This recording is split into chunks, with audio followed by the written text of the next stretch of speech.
ওরা যদি পারতো এখন পুরো বাংলাদেশটাকে ওদের মানচিত্রভুক্ত করে ফেলত। ষড়যন্ত্র কিন্তু এই পর্যন্ত। আর এই বিষয়টা আমাকে খুব পীড়া দিচ্ছে ভিতর থেকে, যেটা আমাদের আচরণ, আমরা যে এত বেশি মানে দাসত্বের একটা ইয়াতে চলে আসছি, মেজাজটা আমাদের দাসত্বের মধ্যে চলে আসছে। আমরা শত্রুর চোখে চোখ রেখে কথাই বলতে পারি না। শত্রুর চোখে চোখ রেখে কথা না বললে তো সে আমাকে দাম দিবে না। কই, সে তো চায়নার সাথে এসব ডিল করতে পারে না, সে তো ইভেন পাকিস্তানের সাথেও তো পারে না। পাকিস্তানে কি খুব মুসলিমদের ঐক্য আছে নাকি? নাই তো। ওর ইন্টারনাল অবস্থা তো আমাদের চেয়ে অনেক সময় খারাপ। কয়েকটা পারমাণবিক বোম আছে, এই কারণে তার দিকে তাকাতে পারে না। স্বাধীনতার 50 বছরে কয়টা মিসাইল তৈরি করলেন? একটাও তো তৈরি করার ফিকির করলেন। তাহলে বিগত 50 বছরের ইতিহাস যদি আমরা ঘাঁটি, তাহলে দেখবো যে যত রকমের মানব রচিত তন্ত্রমন্ত্র আছে, এই তথাকথিত গণতন্ত্রই বলেন, আর এই জাতীয়তাবাদের কথাই বলেন, আর এই তথাকথিত ধর্মনিরপেক্ষতাবাদ, আর এই কমিউনিজম যা আছে সব ফেল করেছে। পশ্চিমার সব মতবাদ এখানে এমনভাবে ফেল করেছে যেটা ইতিহাসে বিরল। তাহলে একটা মাত্র পথ আপনাদের সামনে এখন খোলা আছে, যেই পথ দিয়ে এই সমস্ত সমস্যার সলিউশন আনা সম্ভব। সেই পথটাই হচ্ছে ওই যে লেখা আছে, সিরার আলোকে উম্মার সংকট নিরসন করা। সিরাতের আলোকে যদি উম্মার সংকট নিরসন করতে না পারি, আর কোনো রাস্তা আমাদের সামনে খোলা নাই। দিন কায়েমের শর্ত 3টা বলেছেন না? 3 নম্বর শর্তটাই হচ্ছে এটা যদি ইবাদত হয়, দিন কায়েম যদি একটা ইবাদত হয়ে থাকে, তাহলে সেই ইবাদত কবুল হবে শুধু একজন ব্যক্তির তরিকায়। কার তরিকায়? মুহাম্মদ রাসূলুল্লাহ সাল্লাল্লাহু আলাইহি ওয়াসাল্লামের তরিকায়। ইবাদত হতে হবে এক আল্লাহর জন্য, হালাল রিজিক থাকতে হবে, এবং তরিকা হতে হবে কার? মুহাম্মদ রাসূলুল্লাহ সাল্লাল্লাহু আলাইহি ওয়াসাল্লাম। তো মুহাম্মদ সাল্লাল্লাহু আলাইহি ওয়াসাল্লামের তরিকাই হচ্ছে সিরাত, যেটার মধ্য দিয়ে আমরা দিন কায়েম করবো ইনশাআল্লাহ। আমরা তো মুসলিম রাষ্ট্রে বসে আছি, আমরা তো মক্কায় নাই। আমরা কি মক্কায় আছি? আমরা তো মক্কায় নাই। যদি মক্কায় না থাকি, তাহলে এরকম নতজন পররাষ্ট্রনীতি কেন? আমরা যদি মক্কার মতো পরিবেশে না থাকি, তাহলে এত নতজন পররাষ্ট্রনীতি কেন? তাহলে ভারতের মধ্যে আমাদের যে মুসলিম ভাইরা আছে, তারা কি করবে? তাহলে ভারতে যে মুসলিম ভাইরা আছে, তারা কি করবে? তারা কি ওদের পা ধরে ইয়ে করবে, সালাম করবে? হিন্দুদের পা ধরে সালাম করবে? বলেন তো। আমরা তো একটা মুসলিম রাষ্ট্রে আছি। তো মুসলিম রাষ্ট্রে থাকতে এত নতজন পররাষ্ট্রনীতি কেন? এত দাসত্বের শৃঙ্খল কেন? তো তিনি দাওয়াতের কাজ শুরু করেছেন প্রথম কি দিয়ে, এটা একটা ফ্যাক্ট। আমরা আসলে আলোচনাগুলো আপনাদের চাইতে তাদের শোনা দরকার, যারা আলোচনা যারা করে আর কি। মানে আমি চাই বেশি বেশি তাদের সাথে কনভারসেশন করতে, যারা উম্মাকে নিয়ে ফিকির করেন, দাওয়াতের কাজ করতে চান, বা মুআল্লিম বা আলেম বা হাফেজ, তাদের সাথে কথা বলা দরকার। তাদেরকে আগে বোঝানো দরকার বিষয়গুলো। অনেকেই বুঝেন না। অনেকে বায়াবিও দাওয়াতি কাজ করছেন উইদাউট এনি প্ল্যাটফর্ম। অনেকে দাওয়াতি কাজ করছেন উইদাউট এনি কানেকশন উইথ ওলামা। আলেমদের সাথে কোনো কানেকশন নাই, দাওয়াতের কাজ করতে আসেন, একটা বায়াবিও প্ল্যাটফর্ম ক্রিয়েট করে রাখতেছেন। আমি আপনাদেরকে পুরো পথ পদ্ধতি এখানে গিলায় খাওয়াই দিতে পারবো, কিন্তু বিশ্বাস করেন গিলে খাওয়ার পরে আপনি কিছু করতে পারবেন। কেন পারবেন না? আপনার কোনো অ্যাসোসিয়েশন নাই, কোনো ফাউন্ডেশন নাই, কোনো সংগঠন নাই, কোনো রাজনৈতিক ক্ষমতা নাই, কোনো রাজনৈতিক দলও নাই, রাজনৈতিক কোনো অ্যাপ্রোচও নাই। কিন্তু একটা সেকুলার রাজনৈতিক দল আপনার চেয়ে ভালো ফিল্ড ওয়ার্ক করতে পারবে, কারণ তার চেইন অফ কমান্ড আছে। আমাদের তাওহীদপন্থীদের কোনো চেইন অফ কমান্ডই নাই। বলে আসতেছি বিগত 5 বছর 10 বছর থেকে একই বয়ান, মাথায় ঢুকে না জিনিসটা। চেইন অফ কমান্ড বলে একটা কিছু আছে, যেখানে একজন আমির নাই, যেখানে একজন ইমারা নাই, একটা আমির নাই, আসসামউ ওয়া তাআ নাই, বাইআ নাই, যেখানে শুনলাম মানলাম আনুগত্য করলাম, আমির মামুর জামাআ ইমারা এগুলো নাই, সেখানে তো চেইন অফ কমান্ড আসবে না। তাবলীগ জামাত কাজ করছে না? করছে কিনা?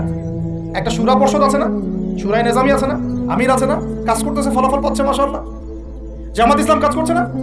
একটা চেইন অফ কমান্ড আছে, প্রত্যেকটা জেলায় জেলায় শাখা আছে, তারা তাদের উপরের লেভেল থেকে কোনো ডিরেকশন আসলে সেটাকে রুট লেভেলে বাস্তবায়ন করছে। তারপরে ধরেন যে ইভেন এই যে আওয়ামী লীগ যে চলে গেল, তার একটা চেইন অফ কমান্ড ছিল না? ছিল কি না? উপরে যে বলতো জঙ্গি, নিচের ওই ব্যক্তিও বলতো হ্যাঁ এই জঙ্গি, এমন একটা চেইন অফ কমান্ড ওদের ছিল না? এখন বিএনপি যারা রাজনীতি করতেছে ওদের নাই? আছে। এখন আপনি বলেন ইসলামপন্থীদের রাজনৈতিক দল কয়টা? একটা আছে আমাদের শাসনতন্ত্র, একটা হচ্ছে হেফাজত ইসলাম। আর কি, হেফাজত ইসলাম তো আসলে কোনো রাজনৈতিক ব্যাকগ্রাউন্ড থেকে আসে নাই, এটা এসেছে, আপনারা তো জানেন হিস্ট্রি, কোন প্রেক্ষাপটে এটা তৈরি হয়েছে, শাপলা চত্বরে ঘটনা, তাই না? আর জামাত ইসলাম। আর কথা হচ্ছে যে আমাদের তো মানে পৃথক পৃথক প্ল্যাটফর্মগুলোর মধ্যে একটা ঐক্যবদ্ধ সমন্বয় সবার আগে দরকার, তারপরে আমাদের একটা বৃহত্তর চেইন অফ কমান্ড দরকার। তখন কি হতো যে উপর থেকে একটা কিছু ছেড়ে দিলে একদম নিচ পর্যন্ত আসতে সময় লাগতো। এখন এগুলোর বাইরে আবার যারা চান যে না কোরআন এবং হাদিস, ইসলামী ইমারা, শরিয়া এগুলো বাস্তবায়ন হবে, দাওয়াতের সাথে সাথে জিহাদ থাকতে হবে এবং আমরা কোনো গণতন্ত্র, সেকুলারিজম এইসব পশ্চিমা আদর্শে যাব না, তারা ফেসবুকে বায়োবিও ঘুরে বেড়াচ্ছেন। ফেসবুকে বায়োবিও ঘুরে বেড়াচ্ছেন, ইউটিউবে ইন্ডিভিজুয়ালি কাজ করছেন, সবার নিজস্ব স্বতন্ত্র মার্কাস, মাকতাবা ইত্যাদি ইত্যাদি। কোনো সমন্বিত প্রয়াস নাই। এইভাবে তো হবে না। এইভাবে কি হবে? সর্বোচ্চ এককভাবে কিছু দাওয়াত দেওয়া যাবে। কিন্তু নবী সাল্লাল্লাহু আলাইহি ওয়াসাল্লাম ওহী প্রাপ্ত হওয়ার পরেই দাওয়াতের যে কাজ শুরু করলেন, এটাই চেইন অফ কমান্ড। সুবহানাল্লাহ। একটা জামাআর মধ্যে তিনি সবাইকে নিয়ে আসছেন। খেয়াল করে দেখেন, প্রথম ওহী আসলো কি সংক্রান্ত? ইকরা বিসমি রাব্বিকাল্লাযী খালাক। এই তো পড়ুন আপনার রবের নামে যিনি আপনাকে সৃষ্টি করেছেন। তো পড়া তিনি কি পড়তে পারতেন? তিনি তো পড়তেও পারতেন না। তিনি তো বলছিলেন যে মা আনা বিকারি, আমি তো পড়তে জানি না, তারপরে তাকেই পড়তে বলা হচ্ছে আপনি পড়ুন। কারণ এই জ্ঞানতাত্ত্বিক রেভলিউশন ব্যতীত সমাজ সংস্কার সম্ভব না। এখন আমরা সমাজ সংস্কার সবাই করতে যাচ্ছি, কম বেশি সবার জায়গা থেকে। পড়াশোনা কেউ করতে চায় না। আল্লাহর কসম করে বলছি, যারা ইভেন দাওয়াতের কাজ করছে এইসব জায়গায় আমরা যারা দাঁড়ায় আছি না, তাদের অনেকেই ওলামায়ে কেরামের সাথে কোনো তাআল্লুকই নেই, কোনো সিলেবাস নাই, কোনো পড়াশোনা নাই, কোনো ক্রাইটেরিয়া নাই, কোনো আরবিক শেখার কোনো ফিকির নাই, কোরআন শেখার কোনো ফিকির নাই, তাফসীর শেখার কোনো ফিকির নাই। আমি দাওয়াতের কাজ করতেছি, সুবহানাল্লাহ, মানুষ আমাকে সেলিব্রিটি মনে করে, দ্যাটস অল। এভাবে হয়? এভাবে কি দাওয়াতের কাজ হয়? অথচ নবী সাল্লাল্লাহু আলাইহি ওয়াসাল্লামকে আল্লাহ পাক করতে বলছেন। তাহলে প্রথম দরকার আমাদের জ্ঞানতাত্ত্বিক রেভলিউশন। যেটা বললাম যে বিগত 50 বছরে অলরেডি আমাদের ঘরে ঘরে একজন করে আলেম, একজন করে হাফেজ থাকা উচিত ছিল। এটা বিগত 50 বছরের শিক্ষা সিস্টেমটা এমন ভাবে সাজানো হয়েছিল যেটা একটা ধর্ম নিরপেক্ষ শিক্ষা সিস্টেম। এটা এই যে একটা ছেলে বসে আছে 30 বছর বয়স, ওর তো অধিকার ছিল যে সে এসএসসি, এইচএসসি, অনার্স মাস্টার্স লেভেলে এসে কোরআনের অর্থ করার যোগ্যতা অর্জন করবে। এটা তার রাইটস ছিল অ্যাজ এ মুসলিম কান্ট্রির একজন সিভিলিয়ান হিসেবে। তার রাইটস ছিল এটা, যে আমি একজন মুসলিম কান্ট্রির সিভিলিয়ান, আমার রাইটস আছে স্কুলে গিয়ে কোরআন শেখা, কলেজে গিয়ে কোরআনের তাফসীর শেখা, অনার্স লেভেলে গিয়ে হাদিস পড়তে শেখার, হাদিসের মুতাআলা করার।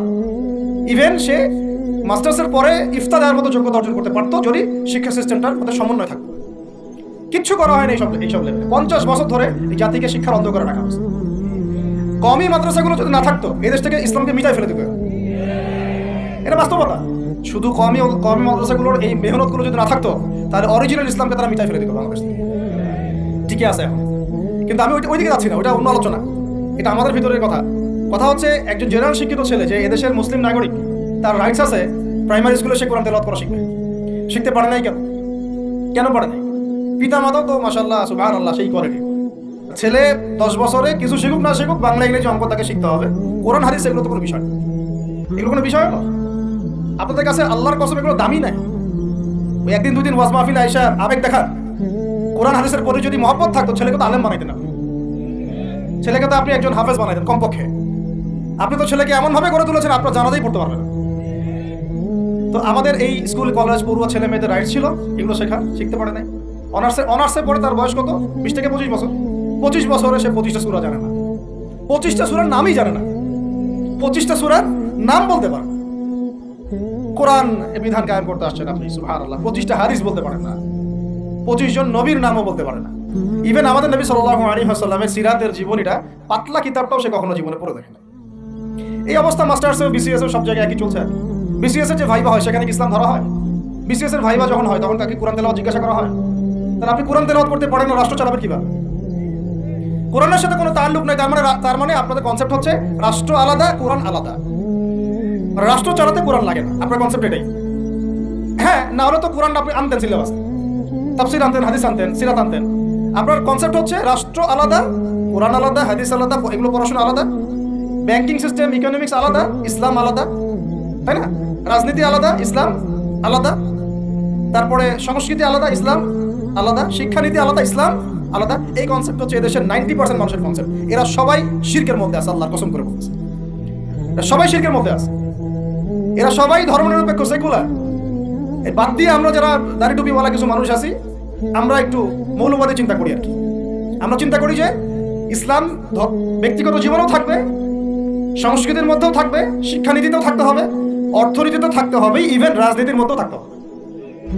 এই কনসেপ্টটা না আসলে এখনো মুসলমান হনই নাই। এই কনসেপ্টটা না আসা মানে এখন পর্যন্ত কালিমা লা ইলাহা ইল্লাল্লাহ এটা বুঝেনি নাই, আপনি মুখে পড়েছেন, দ্যাটস অল। এই কারণেই তো লা ইলাহা ইল্লাল্লাহ পড়ার পরেও মোদির পাচাটান বসে বসে। এই কারণ ওই লা ইলাহা ইল্লাল্লাহ তো আপনাকে ওটা শিখাই নাই যে আপনি এক আল্লাহর সার্বভৌমত্বের স্বীকৃতি দেন নাই। এই হলো সমস্যাগুলো। তো সমস্যার গোড়ায় অনেক কথা আছে। এখন নবী সাল্লাল্লাহু আলাইহি ওয়াসাল্লাম কিন্তু দাওয়াতের কাজটা এই যে সিরাতের আলোকে যেটা বলছেন সমাজ সংস্কার এবং দিন প্রতিষ্ঠা এবং সমকালীন সব সংকট দূর করা, এটা শুরু করতে হবে জ্ঞানতাত্ত্বিক রেভলিউশন থেকে। পড়াশোনা করা শুরু করে দেন, আদারওয়াইজ আপনাদের সামনে ধ্বংস ছাড়া কিছু বাকি। কি পড়াশোনা করবেন? অবশ্যই ইসলামিক কারিকুলাম থাকতে হবে। এরপরে আপনি জেনারেল লাইনের পড়াশোনা করেন, কোনো সমস্যা নেই। আর এই পড়াশোনা একা একা করা যাবে না, ওস্তাদের সহবত লাগবে, ওলামায়ে কেরামের সহবত লাগবে। আমি তো এটা বলি যে আপনি কারো লেকচার শোনার আগে আপনি আগে চেক করবেন যে তার ওস্তাদ কে, কোথায় সেদিন শেখে, কার কাছ থেকে সেদিন শেখে, কোত্থেকে সেই ইলমগুলো অর্জন করছে, তার লোক কোথায়। আবেগে ভাসলে হবে না এখন বিষয়টা। তো পড়াশোনার এখন যে আরো 20 বছর পড়াশোনা না করে আমি কোনো কাজ করতেই পারবো না এমনটাও না, কিন্তু পড়াশোনা আগে শুরু করেন। এখন আপনার কাজ পড়াশোনা শুরু করা, ইকরা বিসমি রাব্বিকাল্লাযী খালাকের হক আদায় করা এবং ওস্তাদের সহবতে থাকা।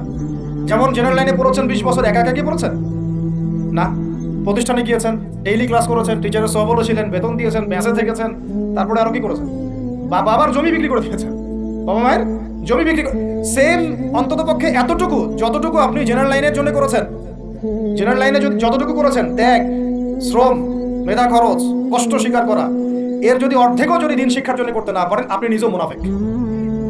আমরা নিজেরাও মুনাফিক। তো বেশক আমাদের মধ্যে নেফাকি আছে।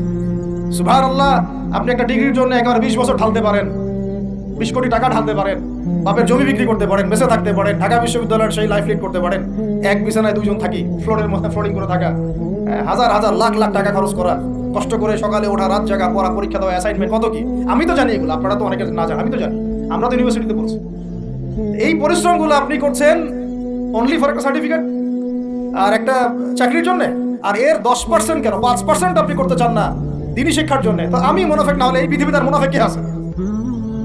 এই মুনাফিকদেরকে দিয়ে আপনি দিন কায়েম করবেন নাকি? শোনেন, আবেগ দিয়ে বিপ্লব হয়। আবেগ দিয়ে কি হয়? আবেগ দিয়ে বিপ্লব হতে পারে, আবেগ দিয়ে শরিয়া খিলাফা কায়েম হয় না। আবেগই হয়ে একটা বিপ্লব হতে পারে, আবেগ দিয়ে শুধু আবেগ দিয়ে শরিয়া খিলাফা কায়েম হবে না। শরিয়া খিলাফা কায়েম হয়েছে কাদের হাতে? সাহাবীদের হাতে। কাদের হাতে? আমাদের জিন্দেগি যখন সাহাবীওয়ালা হবে তখন শরিয়া কায়েম হবে। পড়াশোনা করে না, সাহাবীওয়ালা জিন্দেগি কিভাবে যাপন করবে? ওলামায়ে কেরামের সাথে তাআল্লুক নাই, সাহাবীওয়ালা জীবন কিভাবে যাপন করবে? নামাজে ঠিক নাই, সাহাবীওয়ালা জীবন হইল কিভাবে? কোরআন তেলাওয়াত করতে পারেন না, সাহাবীওয়ালা জীবন হইল? দিনের জন্য আমর বিল মারুফ নাহি আনিল মুনকারের কাজ নাই, ওই যোগ্যতাও নাই, তাহলে সাহাবীওয়ালা জীবন হইল কি? চেহারা সুরতের মধ্যে ইসলাম নাই, সুন্নতের প্রতি পাবন্দি নাই, সাহাবীওয়ালা জিন্দেগি হলো কি? সাহাবীদের হাতে বদর যুদ্ধ হয়েছে, জয়লাভ করেছে। উহুদ প্রায় জিতেইছে, এটা জিতেই বলা যায়, সাময়িক বিপর্যয় হয়েছে। খন্দক, খায়বার, মুতায়ার মুখ কাঁপিয়ে দিয়েছে কারা? সাহাবীরা। তো সাহাবীওয়ালা ঈমান, সাহাবীওয়ালা আমল, সাহাবীওয়ালা আখলাক, সাহাবীওয়ালা মেহনত হলে পরে বাংলার মাটিতে দিন কায়েম হবে। না হওয়া পর্যন্ত এই লাভঝাপ করতে থাকা, আজকে এই বিষয়, কালকে ওই বিষয়, আজকে এই ইস্যু, কালকে এই ইস্যু, এগুলোই চলতে থাকে। আমরা এটা চাই না। আমরা চাই, এখন যেহেতু দাওয়াতের একটা সুবর্ণ সুযোগ আমাদের সামনে এসেছে, এখন যেহেতু আল্লাহ পাক, এটা আল্লাহ পাকের রহমত, এখানে সবাই ক্রেডিট নেওয়ার প্রতিযোগিতায় লিপ্ত আছে। আমার ক্রেডিট হয়েছে, আমি এই করেছি, আমি সেই করেছি।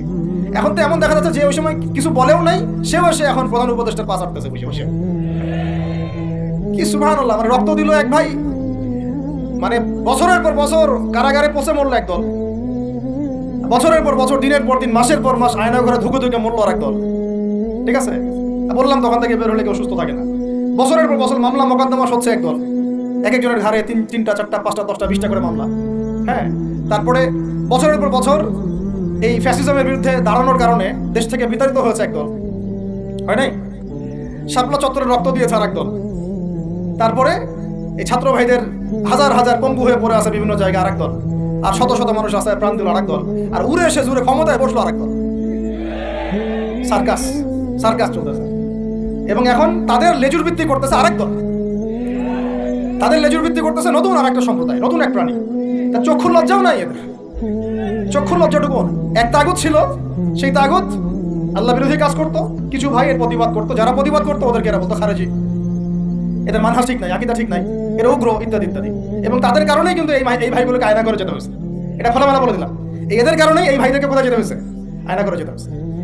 তারপরে ছাত্র ভাইরা দেখা গেল যে বিপ্লব করে, প্রতিবাদ করে একদম সরকার ফেলে দিল। ফেলে দেওয়ার পরে যখন আবার নতুন কেউ আসলো, এই নতুন যারা আসলো তাদের বাঁচাটা আবার ফরজ হয়ে গেল। তখন হইলো ফতোয়া কি? সরকার আনুগত্য করা ফরজ। ইসলাম শিখতেছেন এদের কাছ থেকে আপনারা অনেকে। দেখ, আমি এইগুলো বলতে গেলে একটু হাইপার হয়ে যায়, আল্লাহ পাক মাফ করেন। আস্তাগফিরুল্লাহ আল্লাযী লা ইলাহা ইল্লা হুয়াল হাইয়ুল কাইয়্যুম।